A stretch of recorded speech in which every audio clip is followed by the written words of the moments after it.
make a move and the bunny gets him. I said, put the bunny back in the box. Why couldn't you put the bunny back in the box?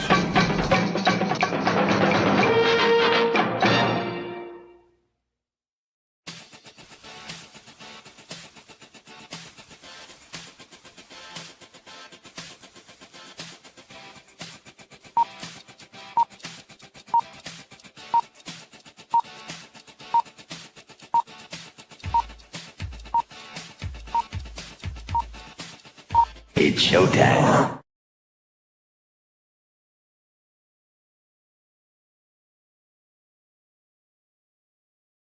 I'm about to hold your hand as we dive into the cursed continent, and I'll show you why Roy Beckwith is about to become the most well-known name in the history of weird Western comics. This battle-hardened gunslinger drowns in guilt and sin, desperate for redemption he's certain he does not deserve. When the Yazito Witch, a twisted victim, emerges to threaten the citizens of Claystown, Roy has a chance to make up for his past. Will he rise up to protect the defenseless, or let another town fall to the cursed continent's ancient horrors? Let me walk you through the first 7 pages of issue 1 and set the stage before the vengeful Yazito Witch rises from her unconsecrated grave. In 1876, Roy Beckwith flees through the dusty streets of Yuma, Arizona, regretting the violent path which led him here. A Yavapai warrior is hot on his tail, flinging arrows and promising revenge. Roy might be more prepared, if only he'd refrained from smoking opium late into the night before.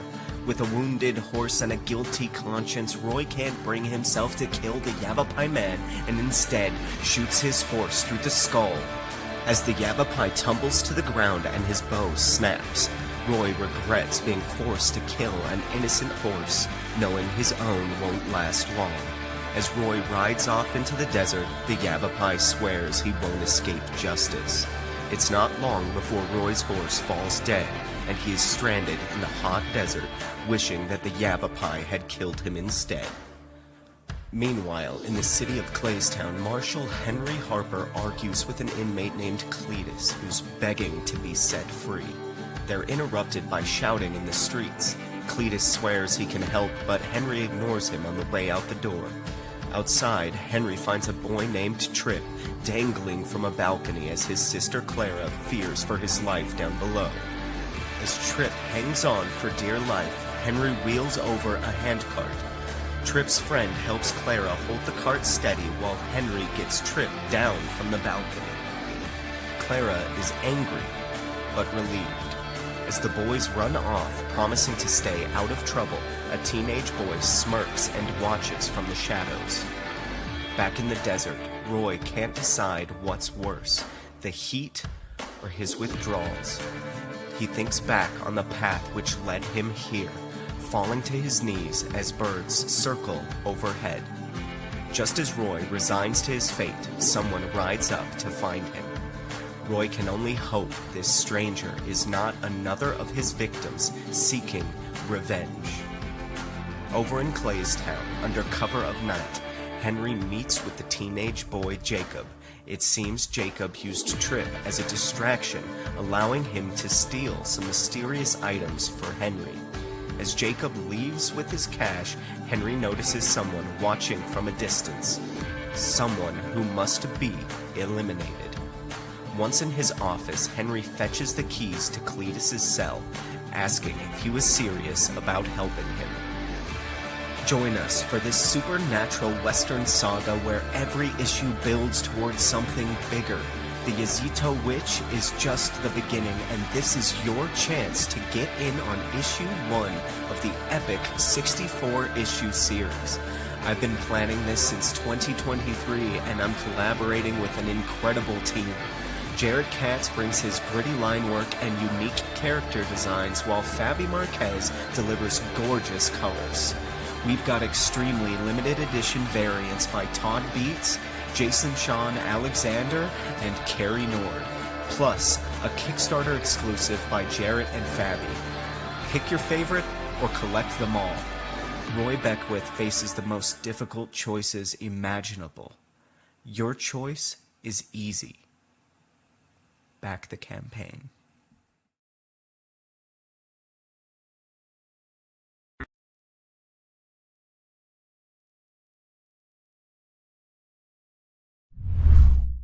Psychically, I'm very well endowed. I wanna know what you're thinking. There are some things you can't hide. I wanna know what you're feeling. Tell me what's on your mind.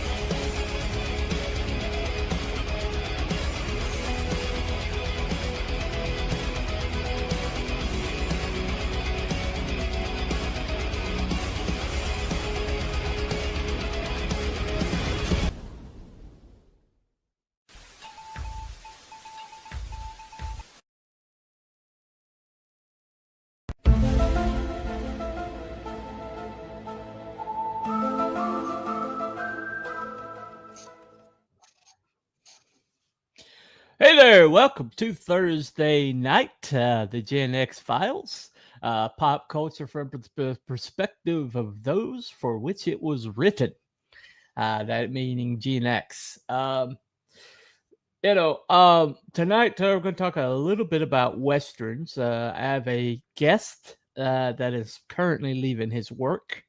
He'll be here in a little while. He is the writer of the Roy Beckwith comic, and so, but basically, I like to cover like bigger, bigger subjects than just merely, pushing somebody's book. And so tonight we are going to talk about the Western. Okay. Early in the 20th century, almost from the beginning, even before the beginning of Hollywood, the dime store novels pretty much dominated the pop culture. And in those dime store novels were like fictitious depictions of characters that are still household names, like Billy the Kid, like Wyatt Earp, Doc Holliday, people like that. And it was just basically a fan fiction for real people. The realities were always, the realities weren't always as glamorous. Let's just say that. But they just they collected people's imaginations, and so they, pretty much all of fiction was like pretty much centered on the Western ideal. No other, every other country had been settled for generations. And so the Western kind of became, a world, kind of like a focus for the world's fiction. Over in like Japan, to them, the Western was kind of like became their samurai movies. You see a lot of Kurosawa movies that were adapted to spaghetti westerns and Western movies. So the East meets West kind of thing. That collaboration happened quite a lot. So basically, the Western was the romanticized Western ideal. Pretty much dominated. It dominated movies. It dominated the printed work. It dominated just about, when television came in, the first television shows that had immense popularity were all Western. And And so eventually, when the culture turned around about the time the boomers came in and started, with Easy Rider and movies such as that, suddenly the westerns became passe, and pretty much then just about a 5-year period, they went from like the most popular style of fiction to being persona non grata, which happens when anything's kind of like overexposed. Like superhero movies are doing right now, pretty much. Cybot 611, I think I know who that is. Ed Hell and stuff. Okay. Hey, Wrangler, what's up, dude? Anyway, so when I advertised for this show, I got some interesting comments, ones that I feel like I need to address. But basically by Pat Paydrag on X, Patrick Longworth. There was a kind of a postmodern interpretation of what the Western was, and which is worth talking about. When we basically said we're talking about the resurgence of Western pop culture. Is this a blip or a trend? And he said, with all due respect, okay, first of all, if anybody says with all due respect, that means they're about to say something pretty disrespectful. Pretty much mark that down. Because when they say it with all due respect, they mean I don't respect you at all. So I'm going to say this. So one of my pet peeves. Anyway, this is an old conversation. The easy answer is no. Okay. This is writers revisiting an area that they may be interested in. However, others may not. Commercial media is like that, consuming everything it can for the sake of the dollar it receives in return. Okay, so I'm detecting a little bit of communism there, at least communist leanings. Let's see if I'm right. Okay. Westerns were once done by Marvel and possibly DC. Westerns were done by John Ford, and then later people who followed in his footsteps. What would be unique would be Westerns that highlight how the West was ravaged by greedy racists. Ravaged by greedy racists. Okay. So we're definitely going postmodern here. All right. It'd be pretty unlikely that Tom Cruise was starring in a Western showing Custer to be an outright racist white supremacist villain, wouldn't it? Where has this person been? Did he not see Little Bighorn? Did he not? I mean, Little Big Man? Did he not see every portrayal of Custer in the last 30 years? I mean, revisionist. I love this revisionism. Okay. Or to show Cherokees as heroes.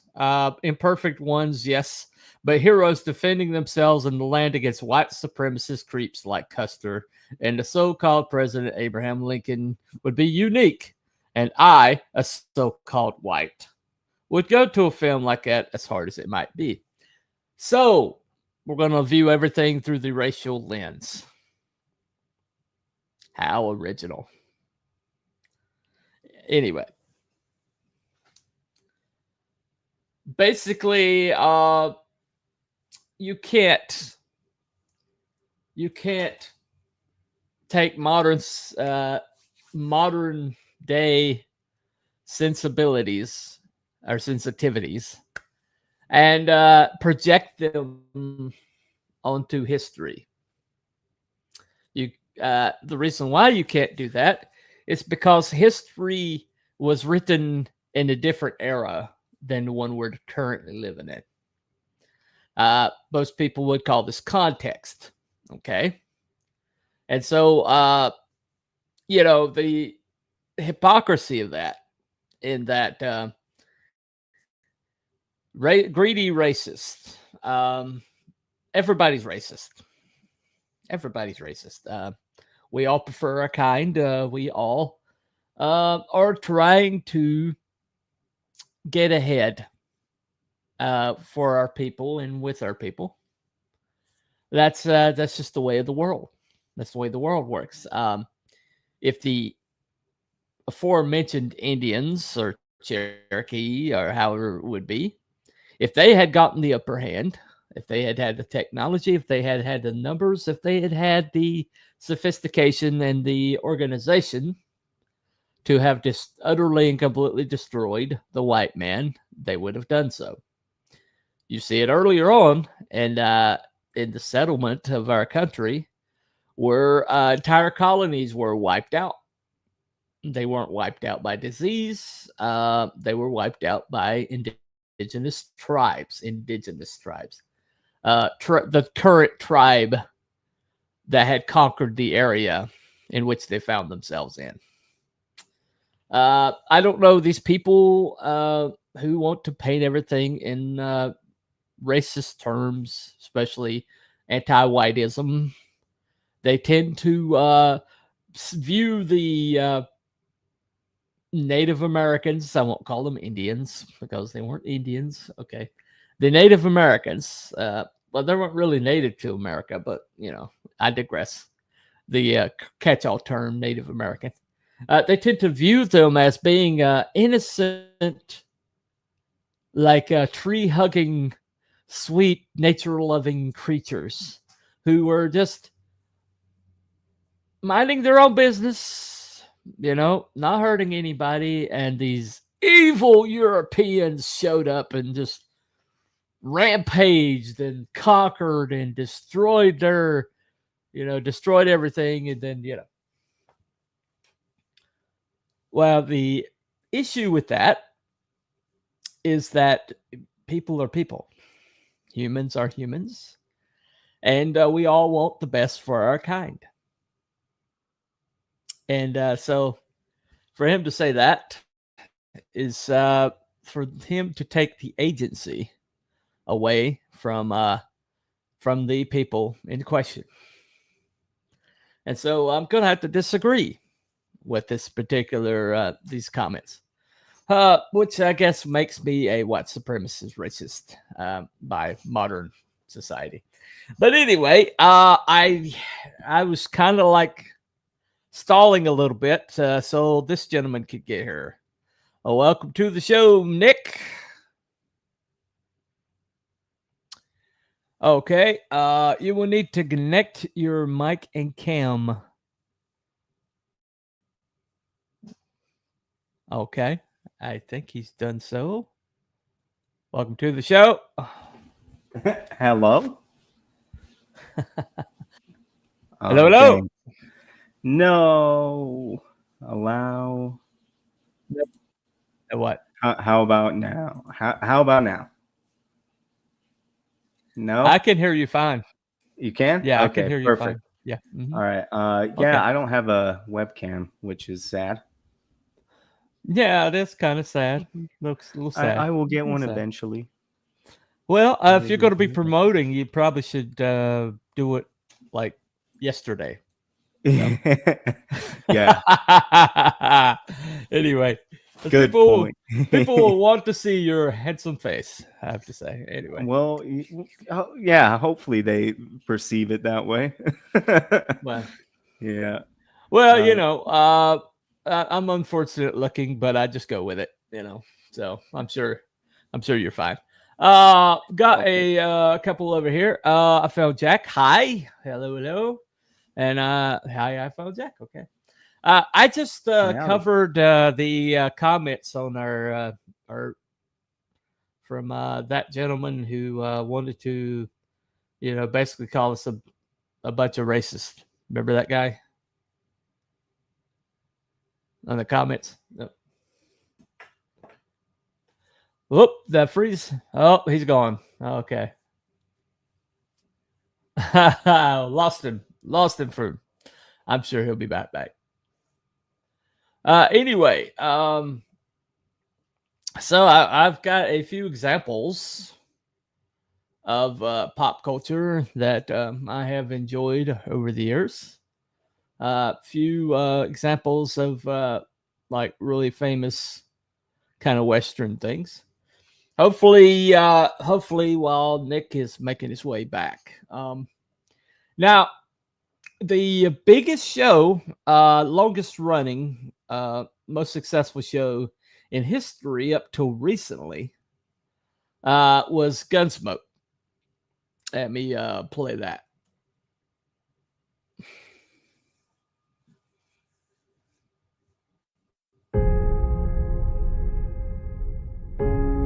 Two men try to lift my scalp today already. You might be the third. The way it is, though, I figure no matter what happens, I'll come out on the losing end of the deal.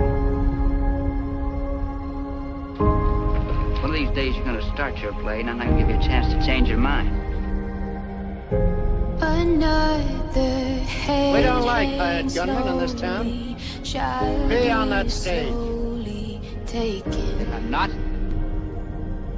And the violence caused such silence. Who are we mistaking? But you. Okay.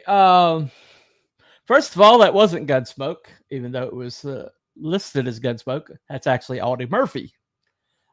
Secondly, the music going on in the background, I probably should have checked it beforehand. You hear any music, that's usually what gets your stream taken down faster than anything. So anyway, bad on me for not vetting, but Audie Murphy did a lot of Westerns. Audie Murphy's a personal hero of mine. Anyway, let's see if Mr. Nick can stay for a little while longer. Yeah. Hello, back. Welcome back. Yeah, my internet tanked for a second. Hopefully it's done. I closed all of my other tabs. We should be good. Okay. How abhorrent. I apologize. No problem. I just played a clip that was supposed to be Gunsmoke, and it turned out to be an Audie Murphy Western, and with Zombie from Cranberries playing over top. I have no idea why they labeled that Gunsmoke, but anyway. So yeah, I'm not batting 1,000 today either. So it is what it is. That's all right. But yeah. So what's the appeal, do you think, of Westerns in particular? What do you think it captured pop culture for a while there? Yeah, I think Westerns are just like perfect for moral questions.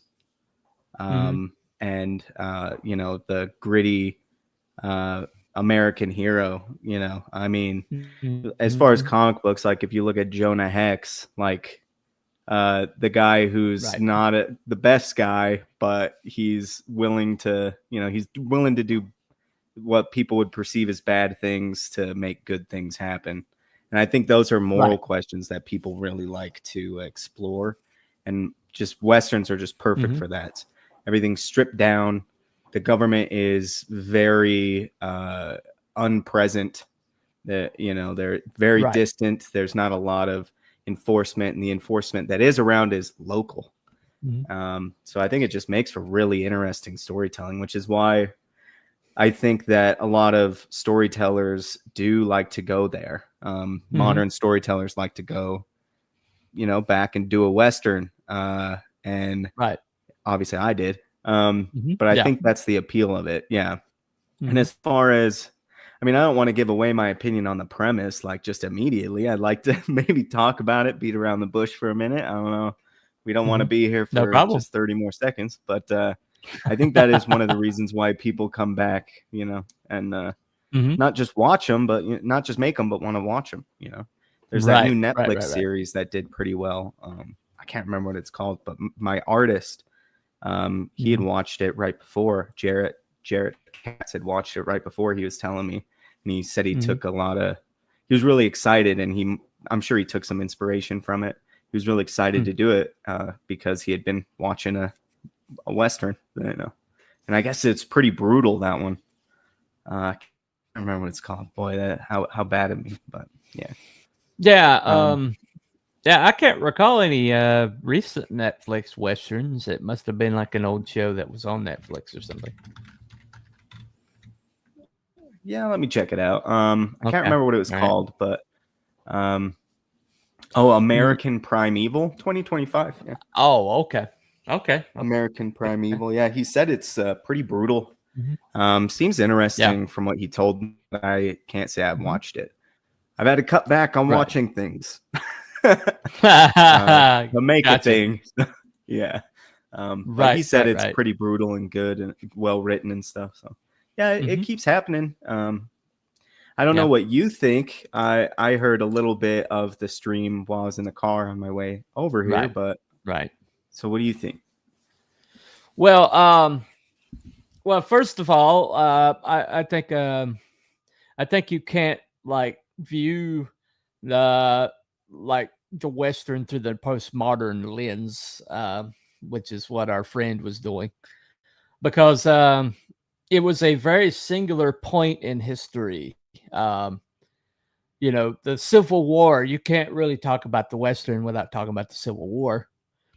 And the Civil War displaced a lot of people, made them feel not at home in their country anymore, but they had a lot of skills uh, that, like a lot of lethality that they learned. And they didn't have a place to put it because of, how Reconstruction was going.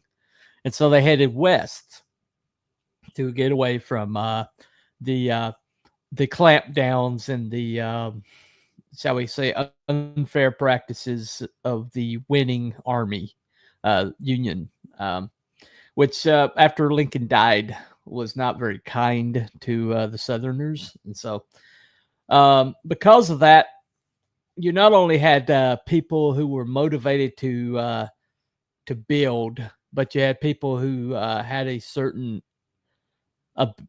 potential for violence that headed into a unsettled area. And so you had the clash of like the pioneer spirit with a lawless, well, I would say lawless, but a area full of people who did not want them there. And so there's so many different things. You could go from anarchy to order. You could have stories of redemption, stories of taking a wild area and settling it. You could have pioneer stories. You could have. It's just a really interesting canvas to paint a lot of really interesting paintings on. You know what I'm saying? Yeah, there's a lot of different stories to tell. I like the redemption angle. Mhm.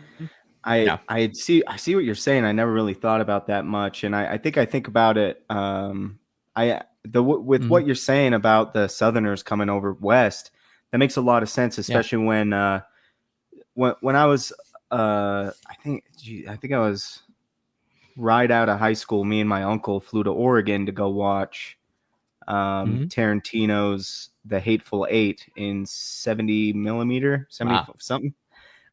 See it in actual Right. film, and that movie has, it is a Western, but Mhm. boy, it really talks about and shows the ramifications of the Civil War and all of those people being out there. Right. One guy who Right. worked for the North and was maybe a little too harsh, and so harsh Mhm. that even the North was like, "Yo, dude, calm down." And so now he's out Yeah. out Right. west. You've seen the movie, then sounds like Yeah. The I Hateful Eight. have. Yeah, Oh, yeah, a it's a little great piece of movie. trivia. Little piece of trivia. You remember when Kurt Russell destroyed that guitar? Oh yeah. Well, that guitar was actually an antique, Oh yeah. and Oh no. they were supposed to switch it out. and I don't know why it wasn't switched out. Somebody may have just failed in their job, but Kurt Russell like destroyed the guitar, and Tarantino yells "cut," and then he's like, "Oh no," because he borrowed it from like a museum. Oh no, that's a payout. Yeah, They had to it pay was someone like out. it was an actual, it was like a really rare guitar, and Oh no. and Kurt Russell's kind of like, whoops. Yeah, I didn't know about that.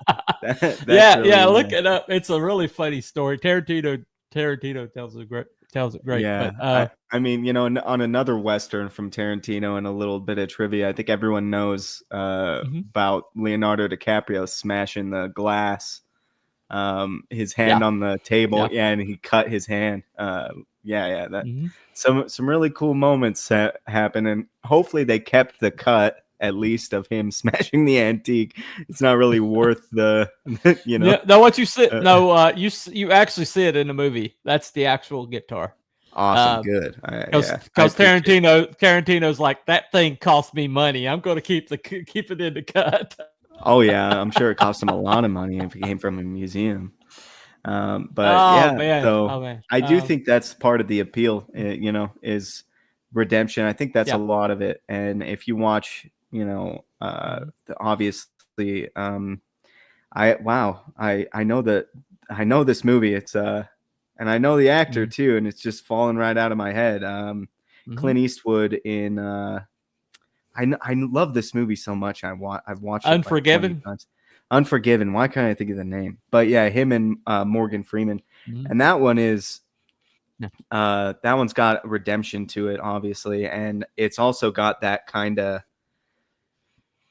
sometimes you gotta do things that like you might like. I don't think that it's actually a bad thing to have righteous indignation, like violence out of protecting the innocent and that kind of thing. So but kind of letting the monster out in a controlled way, aiming it at the right thing. And that's Unforgiven in a nutshell. And I love Unforgiven. That movie's fantastic. Yeah. But, well, I would say that all Westerns are pretty much measured by the spaghetti Western, wouldn't you say? I think that the spaghetti Western, if there's more spaghetti Westerns than any other Western.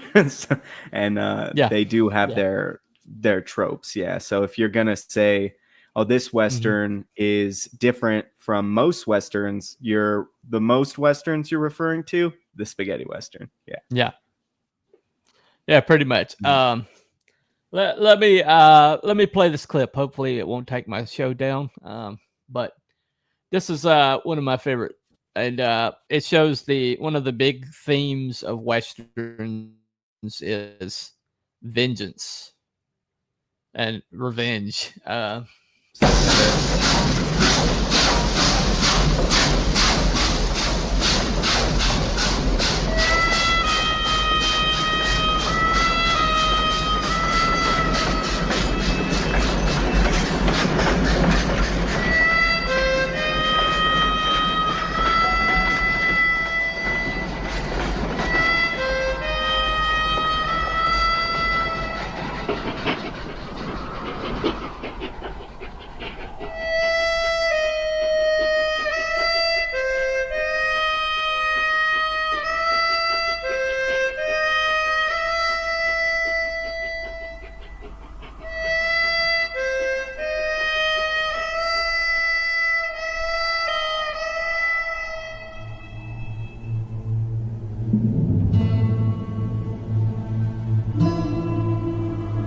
Frank?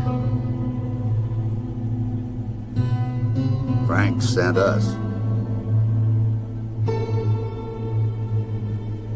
Did you bring a horse for me?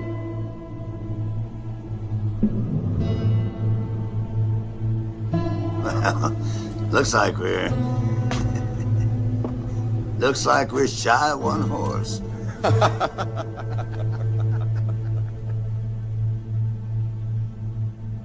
You brought too many.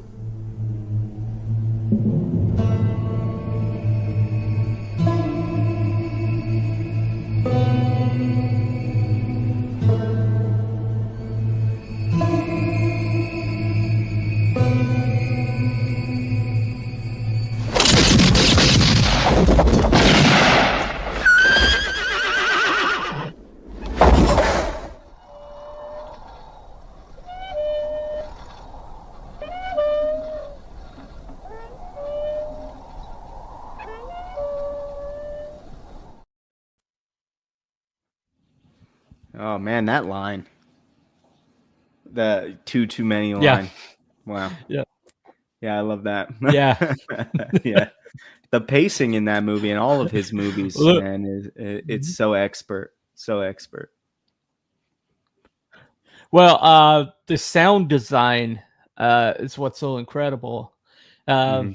If you listen to that and like any kind of surround sound, and you can hear the wind like go from one side to the other, and Mhm. the windmill, that sound of windmill, Yeah, that creep. Yeah. that the sound of that harmonica. Muse used that for their Knights of Sidonia. If you ever hear Knights of Sidonia by Muse, Mhm. the beginning of I that really song, they may used have heard it and just didn't know. Yeah, Yeah, okay. yeah. Mhm. Yeah, that's an incredible song. Yeah. No, But yeah, it's the oh, but okay. that's it. Go ahead. No, go ahead. Oh well, I was just saying the timing and that man, all the names are escaping me today, but his pacing, so like the rhythm of things happening happens with the music. Mhm. And Tarantino's Yep. really done a lot of that too. People like Right. Edgar Wright have done a lot of that, Mhm. and it's just so good to see that stuff. That's one And thing I wish Edgar Wright would have. If you watch Hot Fuzz, oh he yeah, used a lot of spaghetti western kind of, especially in his finale. Um, oh yeah, but I just wish Edgar Wright would do a western. I just think he would just kill it, yeah, man. like a straight up Western. Yeah, it'd be kind Yeah, of fast straight up paced, but western, it'd be man. cool. Yeah. Yeah, Well, he kind of touched on the like post-apocalyptic kind of western at the end, right. very briefly at the end of End of his the third. world. Yeah, The Yeah, World's End. Yeah, yeah. the world's end. That movie's great World's end. too. Mhm. The Yeah, one yeah, with the yeah, timing of the glasses where they're pouring beer, pour beer, pour yeah. beer, and then it's water, and it's just like Right. the way it's paced with the music, and it just that joke just hits so hard, you know. Well, the fact that he used like the Bruckheimer cut scenes for paperwork in Hot Fuzz, Hmm. where it's like, the pen clicks and they're filling out paperwork, and he was using the Bruckheimer kind of like quick Yeah, cuts, like it's super action, and he's filling out Right, paperwork. right. Yeah, that's the way, and I love it because that's the way his character views it. Simon Right. Pegg's Right, character. right. To him, this is it, Mhm. and it doesn't stop. And all he wants to do is be a cop and be a good one. And so Yeah. anything you're doing that is what a cop does, even if it's boring, Right. it doesn't For him, feel it's like boring to him. Yeah, exactly. and that's why everyone else finds him boring. Right, exactly. Except for Nick Frost's character, who just thinks he's just the stuff. Yeah, he thinks he's cool. Of course, he becomes what he believed him to be at the start. Late in the movie, he becomes that Oh, kind yeah, of like for sure. over the top action star. He becomes that at the end of it. Of course, he's shooting old people, but Yeah. anyway. You ever fired your gun up in the air and gone, ah? Exactly. And he does it for his dad. Yeah, that movie is really good, Right. really well written. Hot Fuzz is probably the best written of those movies of Yeah. the Cornetto trilogy, as they call it. Well, I mean, every I I is love them dotted, all. every T is crossed. Yeah. It's Oh awesome. yeah, It's awesome. big time, big time. Well, the thing about it is westerns were also used kind of like for comedy. I think you know what I'm going to play next, right? All So, all right.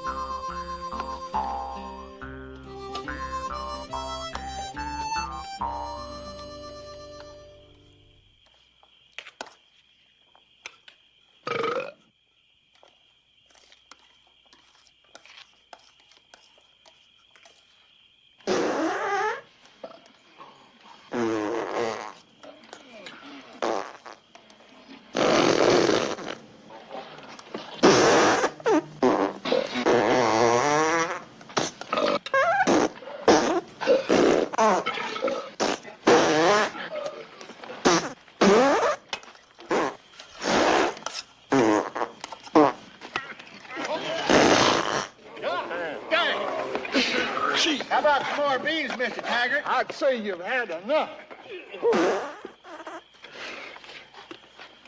I understand there's a new sheriff in town. Who wants to kill him?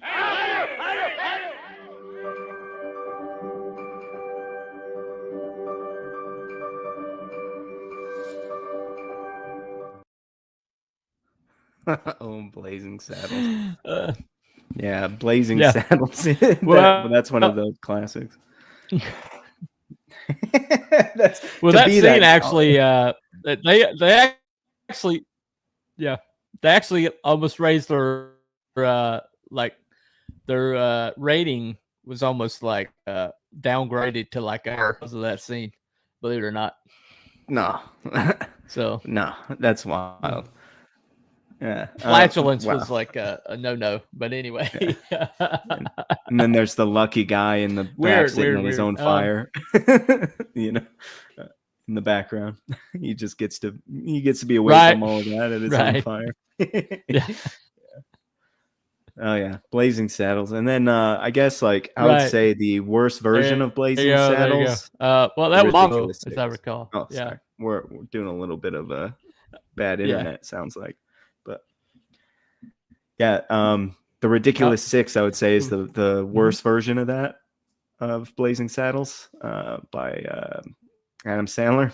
I didn't really like that. I don't know if you saw it. Oh yeah, I would say so. The thing about this is, you know, you can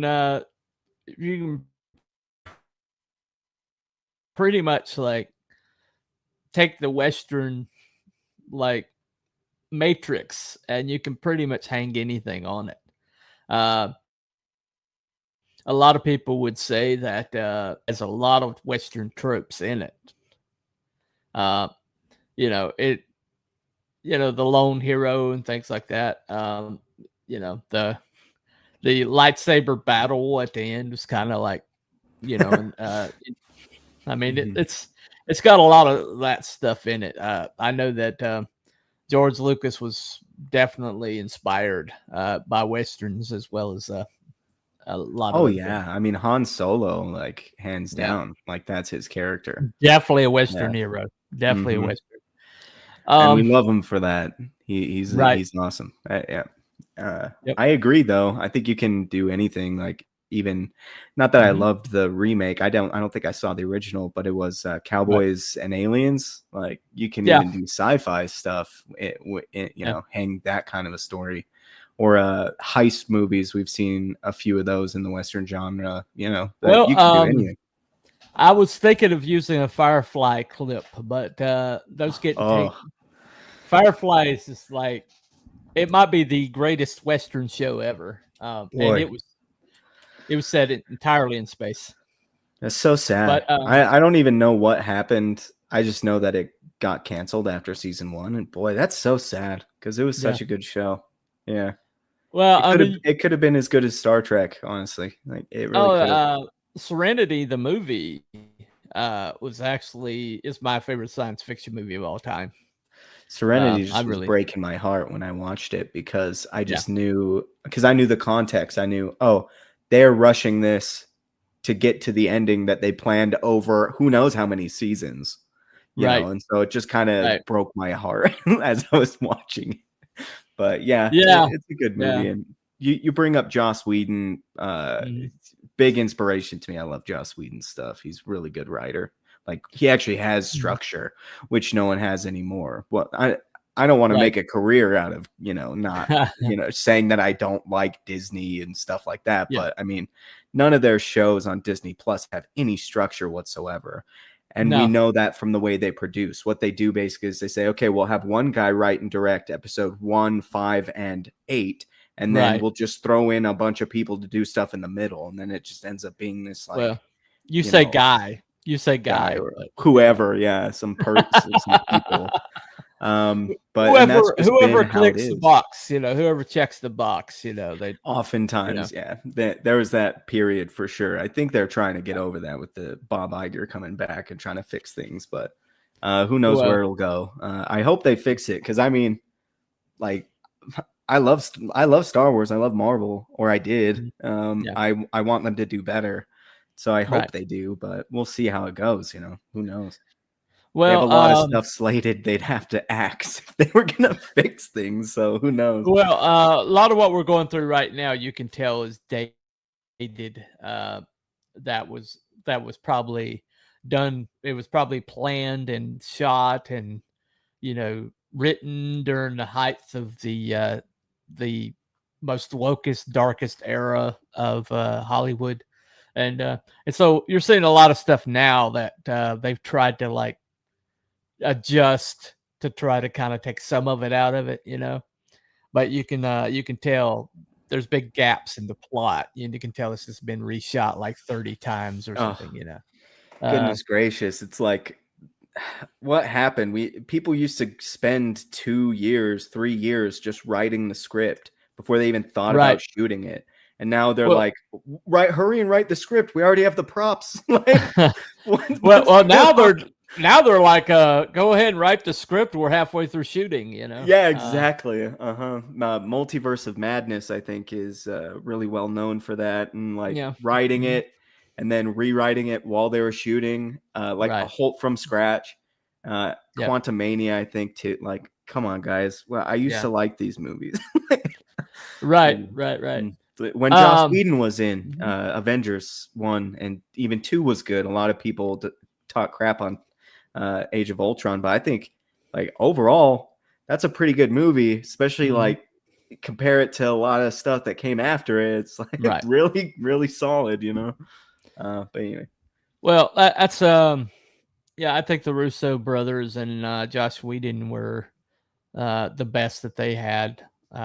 Edgar Wright, most of the way through Ant-Man, and then he was in there. He was consulting on a lot of the movies leading up to Ant-Man, and after that he's gone. And this is what I think, and I don't think Jon Favreau is a super genius or anything, but I think they had a good mix of people. They had Joss Whedon, Edgar Wright, Jon Favreau, and I know that as well James Gunn was in there, and they had a good mix of people that could all make something great happen.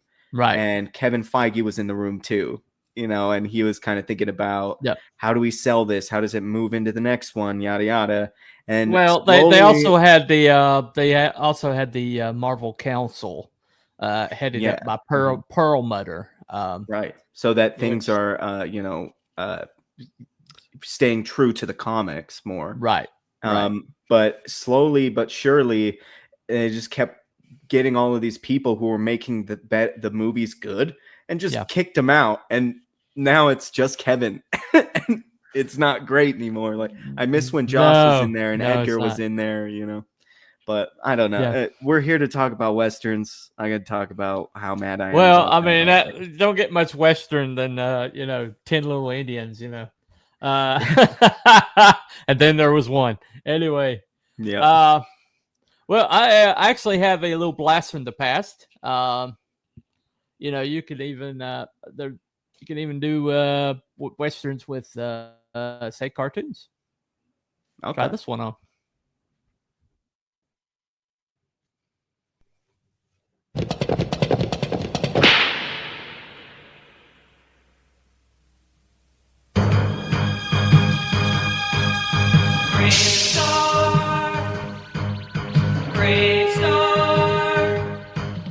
In a distant time and faraway place, the planet of New Texas floats deep in space. Sky of 3 suns, land of precious ore. The carrion rush brought outlaws by the score.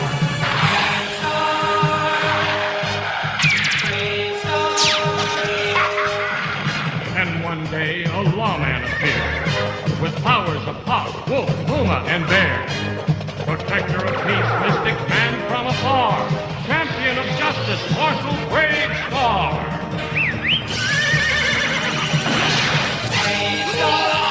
Brave Star. Eyes of the hawk, ears of the wolf. Brave Star. Brave Star. Brains of the bear, feet of the puma. Brave Star. Brave Star.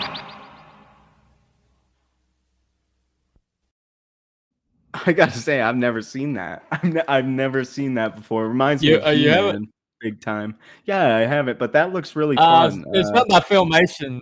Yeah, it's done by Filmation, the same people Oh that did right. He-Man. So Oh yeah, it looks like yeah, like a cartoon version of Firefly, basically. You might Mhm. say, where it's the kind of space western. Right. That looked pretty Right. fun though, and yeah, the ore to Mhm. mine and yeah, that's so western, man. Yeah, that's Oh cool. yeah, very, very Western. Yeah, New Texas, basically. But the fact that he was like an Indian lawman or whatever, and so this is like mid '80s, when we're supposed to be deep into racism, uh, and yet there's a cartoon character, he's got the Indian thing going on. Right, yeah, and again, not to make a career out of like that, I like the whole race thing, but it's weird to me that like people are like, we need more of this color or this color in Right. movies, and I'm like, wait a Right. second, like I was there in the '90s, and there was all Yeah. kinds of like, what are you talking about? Like, Exactly. Yeah. we had all kinds of that. And Well, I'm not against it, but like, don't make a mission out of it. We've had that for well, a while, you know. well, it's like I mean, did they not forget Dances with Wolves? Yeah, exactly. I Yeah, mean, I love that I was movie. Graham Greene was kind of like the lead character in that show. Hey, With one of Kevin the leads Costner. for sure. Yeah, and it's But just weird to me that they do that now, and I think Mhm. we're slowly getting away from that. Slowly, hopefully. Well, it's this guy was like the guy who commented on our stuff was like he was saying that it's like of course they're not going to make a Custer movie where Custer is like you know like he really was or whatever, And I was like, have you not seen Little Big Man? Have you not seen, like every Oh, single portrayal of Custer is of him being a dick, that got his man right. killed. Mhm. I mean, Yeah, every and he single one of said they them. wouldn't do it now, and I'm like, I mean, Well, and I mean, nothing against Patrick because he comments on my stuff often. He seems like a nice guy, yeah, but it does like they'd love to do that. Like, what are you talking about? They would. That's a right, movie that exactly, modern Hollywood would love to make. It win Oscars, like like uh, absolutely, yeah, absolutely, yeah, it's yeah. Leonardo DiCaprio would star in it. Maybe not Tom Cruise, but right. um, that was a good movie. If you haven't seen Mhm. that, Killers of the Flower Moon was a good movie. My grandpa read the Mhm. book before it came out. He always would, and I have his copy on my shelf. That movie's good. Scorsese movie. Mhm. But yeah, so that's Um, kind of a Western, not really, but right, right, right. He was in when a movie where he got attacked by the bear uh-huh. and the fraud Revenant. is Revenant, yeah. Yeah, the Yeah, same guy who did Birdman did that.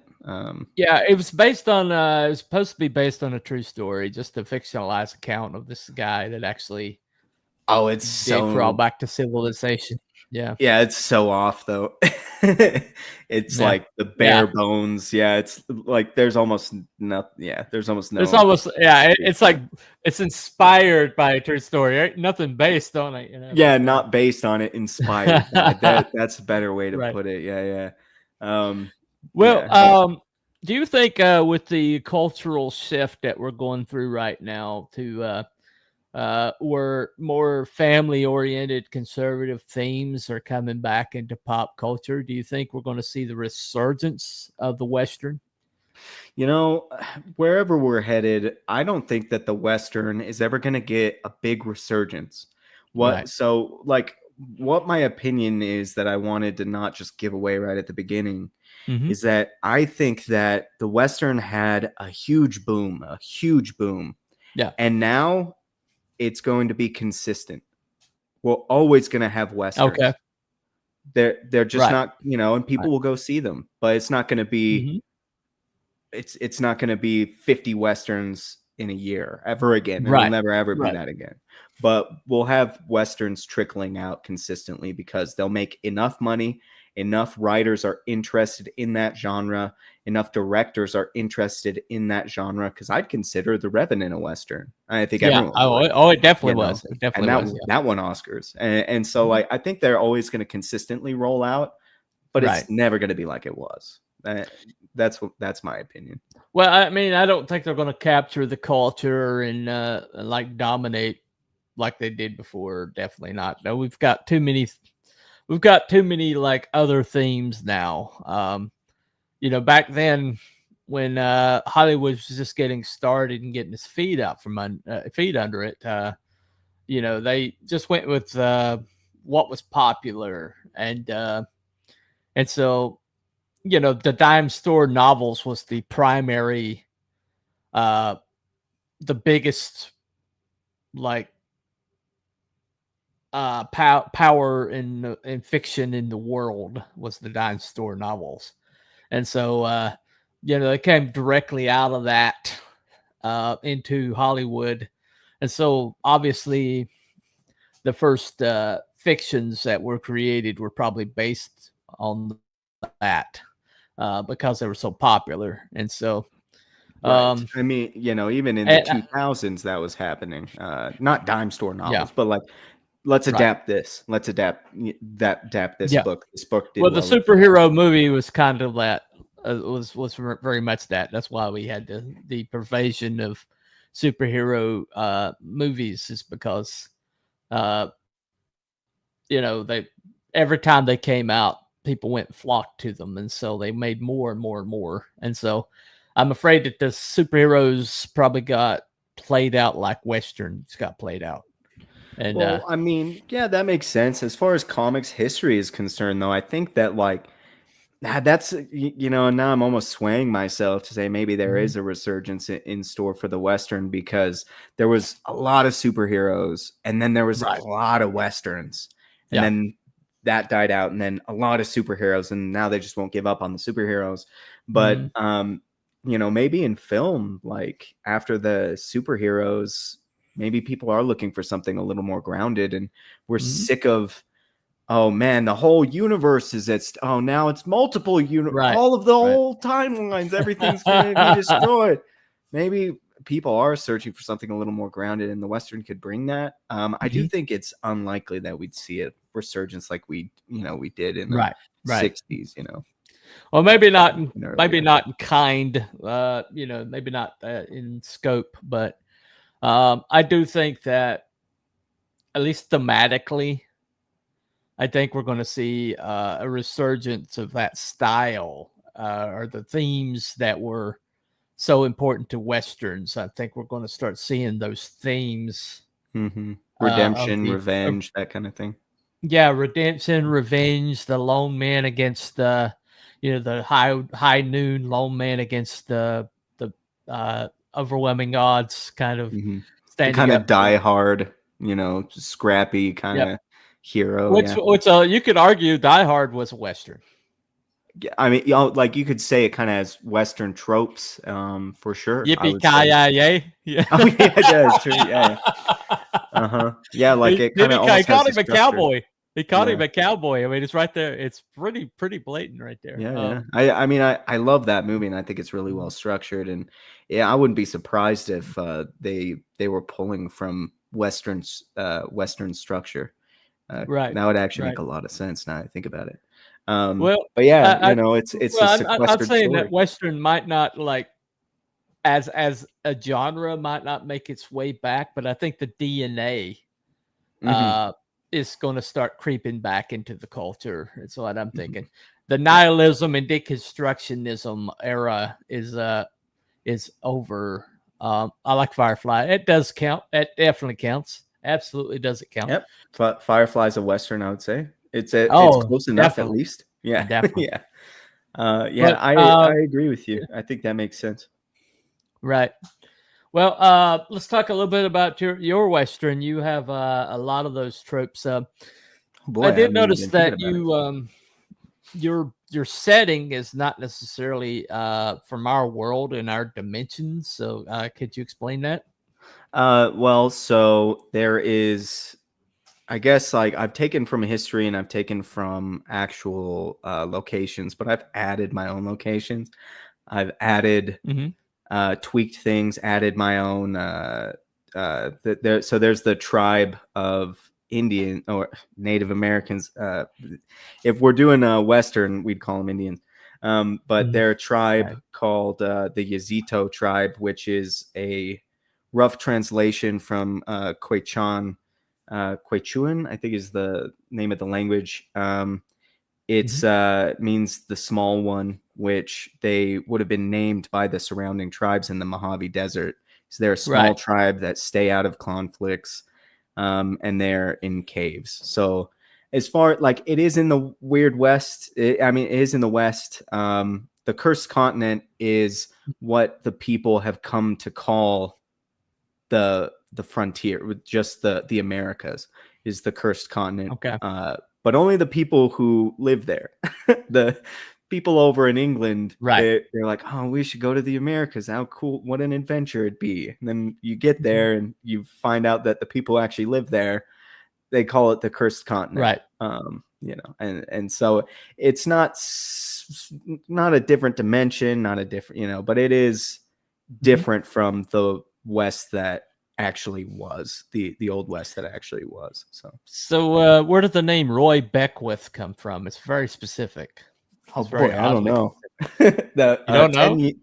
Yeah, so 12 years ago, I woke up and I had been having a dream about a character. And I love that. I love those. Yeah, and it's definitely on a much different iterations at this point.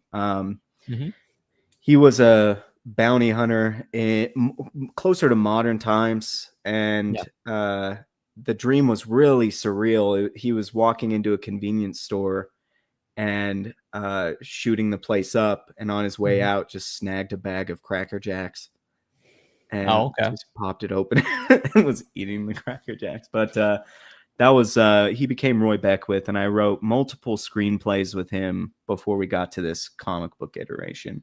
And before even I got to the Old West, he was a modern day bounty hunter. And now it's way far off. It's been like 12 years in the making. This character has been evolving and changing, and the way I write, my writing structure, and just the way I execute has changed so much. And it's exciting to see it actually getting out there now. It's just been me, and then the people I can make listen to me read the screenplays to them to get their feedback. So they're the only ones who've known about it. That's about to change. So. Well, I actually have a hero who he got hit.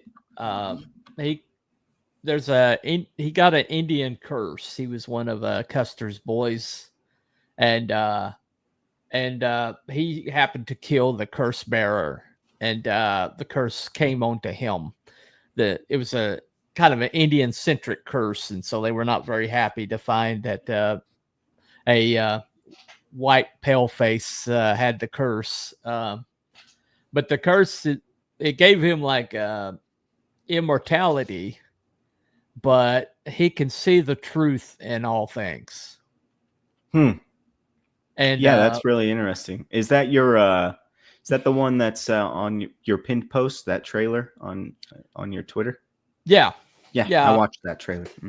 Yeah, he's Deadeye 1. Deadeye 2 comes in later, but he it makes him a totally miserable human being. The only reason why he's even in the Freedom 5 is because Ironsides is the only truly honest person he's ever met. And he's such a man of his word that he can can you imagine walking through life and knowing exactly who's telling the truth and who's not telling the truth? And seeing the truth in all situations. And plus, you'd get cynical. Yeah, he's a very extremely cynical individual. You'd get super cynical. But it's really like his power is that if he shoots something, he knows the one place he can shoot it that'll break it wide open or whatever, and so he can see how he can ricochet to hit whatever he wants to hit, but because he can see the truth of everything, right? Right. I see And what you mean. Yeah. It and so extends to like his aim. yeah, Right. exactly. Exactly. And so and that's why it's a curse, you know. I mean that it's not only a power, but it's also a curse. But you know, Right. Yeah. I mean, it's is he immortal or something, or he was? Is that right? yeah, Yeah. he can be killed, but as long as there's no intervention, he'll live, you All know, right. he'll live forever, you know. Oh yeah, that's a curse on its own, I think. Yeah. You know, seeing everyone come and Mhm. go, and eventually you just, why would I even talk to anyone? Like, sure, Right. I'll come in and maybe I'll save your town or do something like that, but I'm not going to Right. connect to any of you. You guys are all ants. You're gonna be gone. Yeah. Oh So, yeah. Oh yeah. mhm. Yeah, I actually wrote when he and Ironsides first met, and Ironsides was sent to take care of him because he was because he was Take interfering with care, quotes. Take take care of. care of him. Yeah. Yeah. But see, Ironsides basically he answered to nobody in the government, and so he's basically his own branch of government, so he can make his own determinations. And so he gets out there and Deadeye's kind of like, it's like, oh, you're not here to kill me. You're actually here to be assassinated. You know? Yeah. And so if he had killed Right. him, Right. he'd then have the curse, right? Yeah. Yeah. Yeah. That's pretty much how it works. Okay. Which Yeah, that's which interesting. yeah, which is that I was like, you don't want this. You don't want this. No. Yeah. Trust me. That You kind of don't. reminds me of the Harry Potter, the wand, the Mhm. elder wand. Yeah. Yeah. Which is, it's kind of interesting to make it that curse, and then and the person, you can't warn him, don't kill me or Right. you'll be cursed. It's like, sure. Like, you Yeah, just don't want me to exactly. kill you. Well, I mean, it was funny because he's in the middle of like middle of all these Indians, and it's a last stand, and he thinks he's going to die. He was actually a soldier in the Confederacy who lost his whole, like, has lost his family and lost his lands and everything. And Mhm. so he was with Custer basically because he thought Custer would probably get him killed, and that's why Mhm. he was with Custer. And so he's like, he's basically, he's totally okay with dying there, but he sees this guy, this Indian that doesn't seem to miss. He's shooting his friends, and so he makes a heck of a shot and takes the guy out. But then he immediately gets killed, himself by the same guy. He like shoots him when he shot him, and so the All right. curse transferred basically. And so the Indians are, desecrating bodies and mutilating people and doing the Yeah, things that they did. if you learn about the Apache, I believe if I think it's the Apache or the Comanche, one of them. Yeah. I should know. I've done a lot of this research, but yeah, they would Yeah. they'd take. There was this story of this pregnant woman that they took and kidnapped, took captive, and she gave birth to the baby, and they took Right. it and strangled it to death in front of her and gave it back to her, and then it wasn't dead. It was, came back, and they were like, "Nah, this ain't no good." And audience, I'm sorry, this is brutal. They take the baby and they tie it to the back of a horse on a rope and run it through cactus until it's gone. Like, they were brutal, man. And I think, Oh yeah. if I'm right, they were the Apache. One of the reasons they were so brutal, especially during that time, is they were a small tribe. Like, they were small people. They were Yeah. always getting messed up by the other tribes. And Mhm. then they got horses and they were like, we're gonna Yeah. ride these things. And since they're small, they can Mhm. ride horses really well. Yeah. And they just started messing everyone up and just took that, like, Western trope there, revenge, Right. Right. on anyone and everyone. And one more thing really fast about the natives. Which is, go ahead. Oh yeah, Go ahead. it was this Kit Carson, in a Mhm. book about him called Blood and Thunder. He talks about the writer talks about how Kit Carson knew from a very young age that all of the tribes were different. You couldn't say, "Oh, that there's an Indian, Right. they're friendly," or "that there's an Indian, they're mean and they're gonna kill me." Mhm. Like some tribes kill you as soon as they look at you, but some of them Right. you could trade with. You could even take a bride from their tribe, Mhm. marry into the fam. They treat you like humans, and some Yeah. of them weren't. And just like anything, there are good and bad people everywhere. Right. so. Right.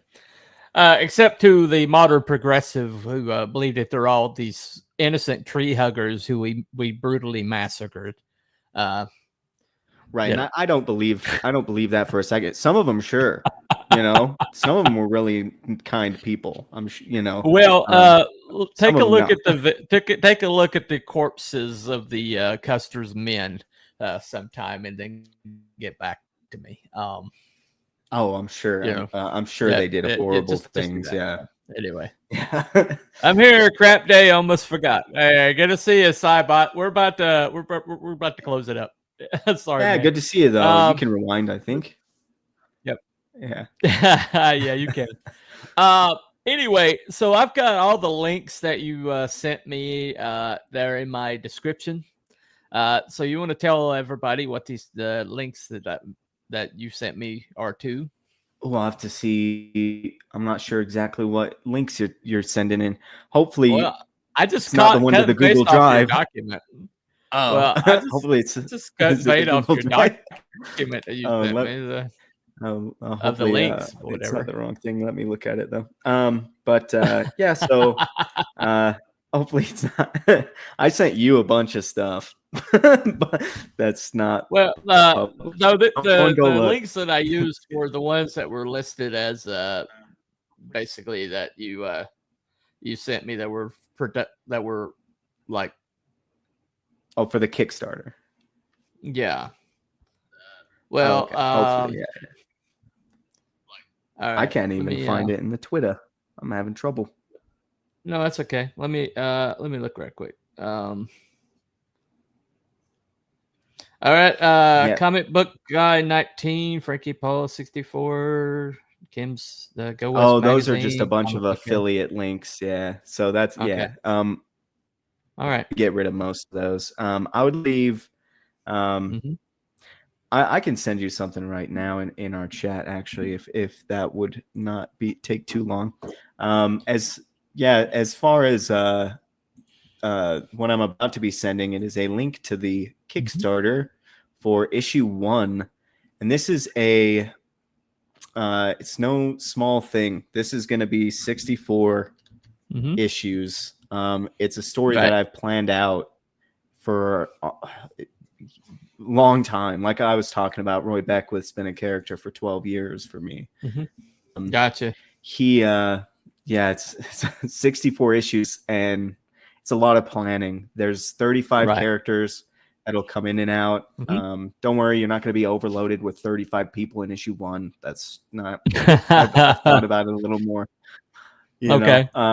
So here, I'm sending it right now. There's that link. All right. But yeah, so it's an interesting thing. Roy Beckwith in the Cursed Continent. Okay.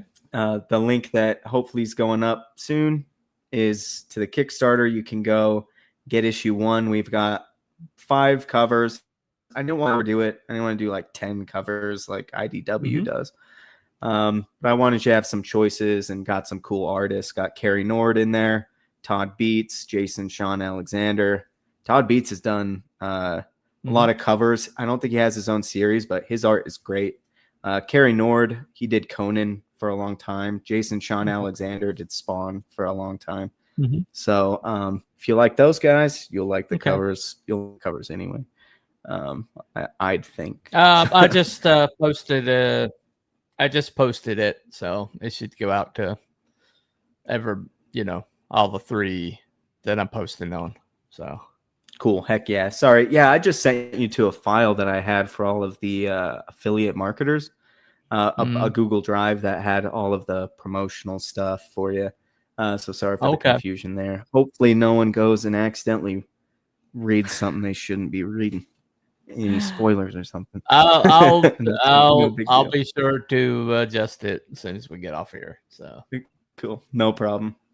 yeah, Yeah, I appreciate the bringing me on. It's interesting to talk no problem. about westerns and Roy Beckwith and Mhm. yours. I believe is called. I knew what Community it was called. service. I was just community service. That's right. Yeah.